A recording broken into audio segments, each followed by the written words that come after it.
Okey, Malaysia hari ini kini kembali. Jadi seperti mana yang Anim katakan tadi, betul kita nak bercakap tentang pasca belanjawan 2024 tapi kita nak memberikan fokus kepada Kementerian Kerja Raya. Jadi untuk bercakap tentang perkara tersebut ke arah infrastruktur bertaraf dunia, kita terus saja ingin bersama dengan Datuk Seri Haji Hasnul Zamzam Haji Ahmad, Ketua Setiausaha Kementerian Kerja Raya. Assalamualaikum Datuk Seri. Assalamualaikum. Terima kasih Afad. Ya, sama-sama. Okey, baik Datuk Seri, kita nak bercakap tentang peruntukan belanjawan yang telah pun diberikan kepada Kementerian Kerja Raya. Difahamkan setiap kali belanjawan akan ada peningkatan dan difahamkan juga untuk peruntukan bagi KKR ini antara yang terbanyak yang pernah diberikan daripada kerajaan kepada Kementerian Kerja Raya. Jadi mungkin Datuk Seri boleh kongsikan tentang berapakah jumlah peruntukan tersebut yang mana diberikan kepada KKR. Silakan.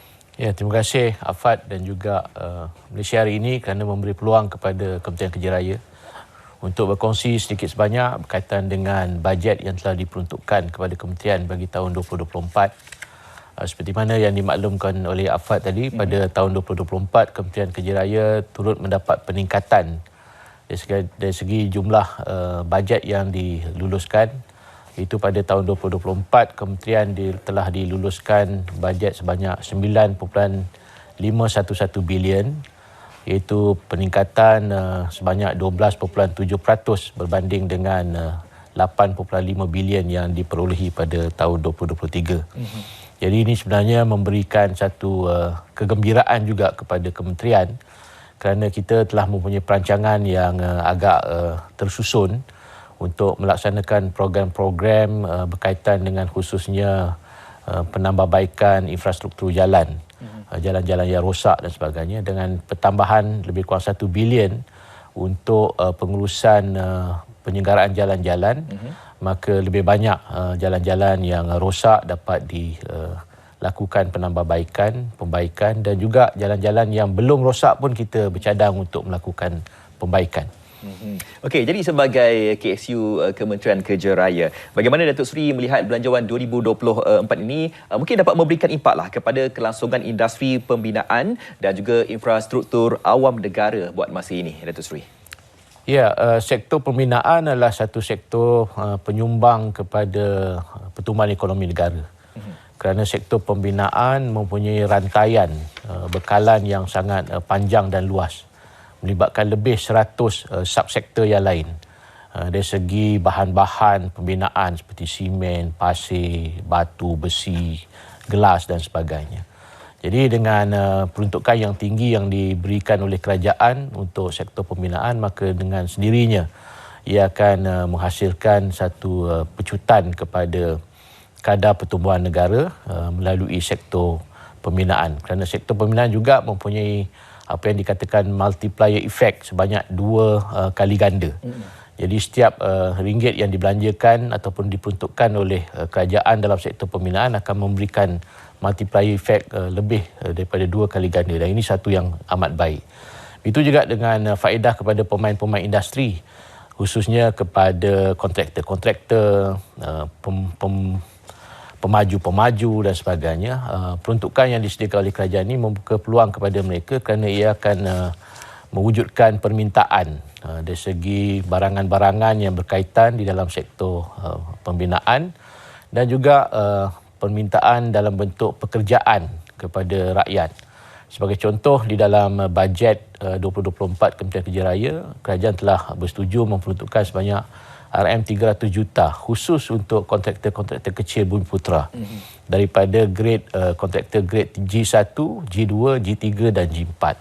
Jadi dengan cara ini bukan saja pemain-pemain industri yang utama yang berskala besar saja mendapat faedah, tetapi juga kerajaan memberi tumpuan dan peluang kepada kontraktor-kontraktor berskala kecil untuk turut mendapat faedah daripada bajet yang disediakan oleh kerajaan.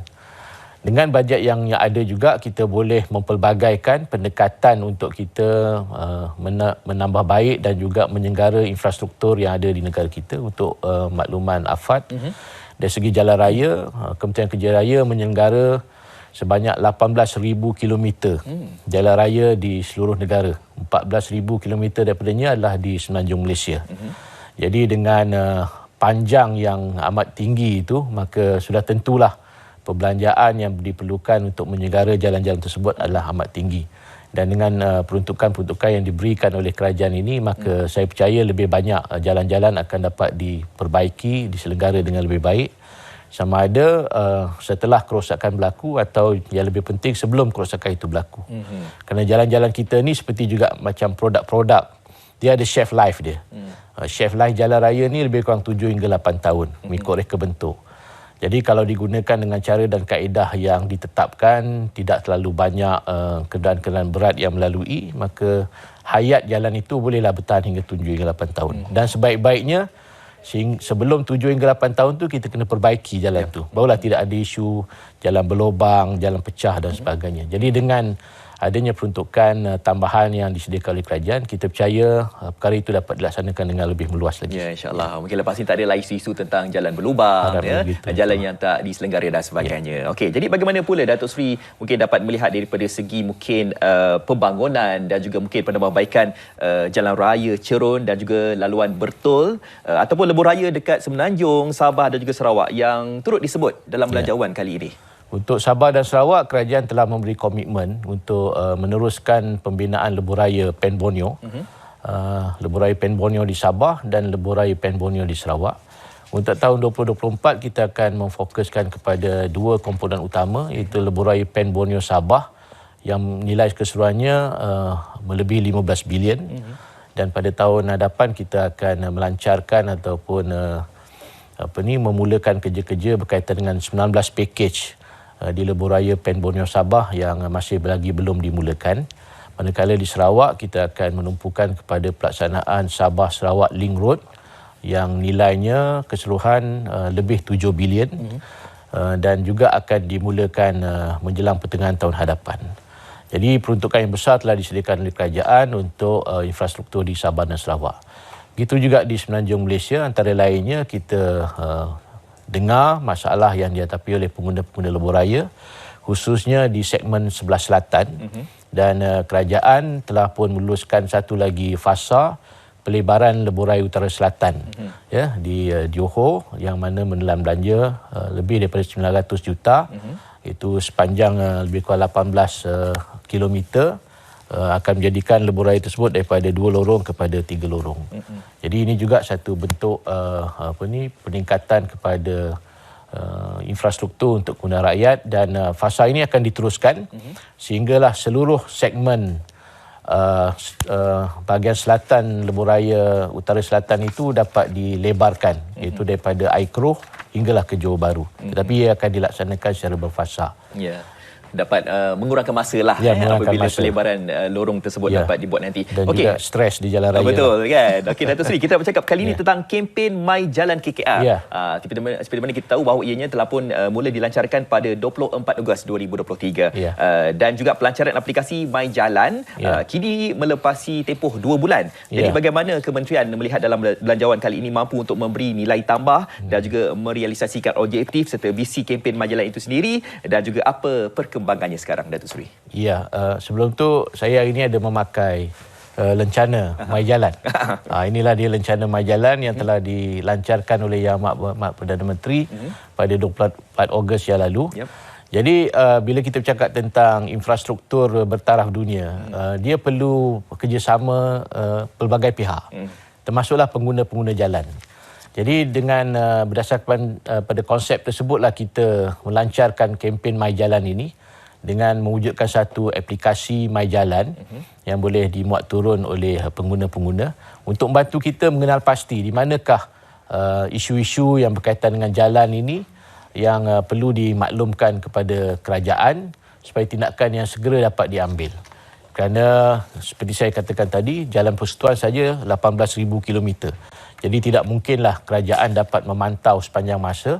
Jadi dengan pelibatan ataupun penyertaan ataupun peranan yang dimainkan oleh pengguna-pengguna jalan raya dan juga rakyat, maka dengan mudah dan dengan cepat isu-isu berkaitan dengan kerosakan jalan dan juga perkara-perkara yang berkaitan dengan jalan dapat disampaikan kepada kerajaan dan juga kepada pihak berkuasa tempatan yang lain.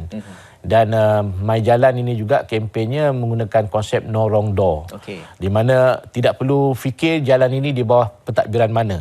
sama ada pentadbiran kementerian, pentadbiran kerajaan negeri, pentadbiran PBT ataupun pentadbiran agensi-agensi kerajaan yang lain. Hanya sampaikan kepada kami dan pentadbir My Jalan akan menyusun dan menentukan ke manakah aduan-aduan itu wajar disalurkan kepada pihak-pihak berkuasa yang berkenaan. Dan setakat ini seramai 7,550 pengguna telah pun mendaftarkan dalam aplikasi My Jalan ni. Jadi anda semua yang ada telefon pintar ni, jangan lupa untuk anda memuat turun aplikasi My Jalan ini. Okey, yang terakhir ni kita ada lebih kurang last minute ni. Mungkin apa harapan Datuk Seri lah secara holistik terhadap pembentangan belanjawan kali ini dan juga impaknya kepada seluruh rakyat, dan bagaimana Datuk Seri melihat kesiapsiagaan KKR dalam memastikan matlamat belanjawan kali ini dapat dicapai? Saya mempunyai pandangan yang optimis dengan jumlah bajet yang telah diluluskan atau diperuntukkan di kerajaan, kerana ia akan memberikan kesan yang holistik kepada pemain industri, kepada sektor infrastruktur dan juga kepada keselesaan, kesejahteraan dan juga keselamatan rakyat. Jadi saya di peringkat Kementerian Kerja Raya bersama-sama dengan pegawai akan meningkatkan usaha untuk memastikan bajet yang disediakan itu dibelanjakan dengan segera, dengan tersusun supaya dapat dihabiskan dan diberikan manfaat sepenuhnya kepada rakyat. Dan pada masa yang sama saya amat menggalakkan supaya rakyat serta pengguna jalan raya turut memainkan peranan menyampaikan maklumat dan aduan berkenaan dengan situasi jalan-jalan di seluruh negara kita supaya kita dapat bersama-sama menjaga dan mengekalkan kualiti jalan-jalan di seluruh negara dalam keadaan yang baik dan selesa sepanjang masa. Okey, baik, terima kasih Datuk Seri. Jadi diharapkan dengan peruntukan yang telah pun diberikan daripada pihak kerajaan kepada KKR ni dapat diberikan semulalah kepada kesejahteraan rakyat dan juga kepada anda semua. Seperti mana Datuk Seri katakan tadi, anda kata kalau anda lihat keadaan jalan raya anda tu berlubang, ada masalah dan sebagainya, boleh laporkan kepada pihak yang terlibat. Baik, terima kasih diucapkan kepada Datuk Seri Haji Hasnul Zamzam Haji Ahmad, Ketua Setiausaha Kementerian Kerja Raya. Baik, Malaysia hari ini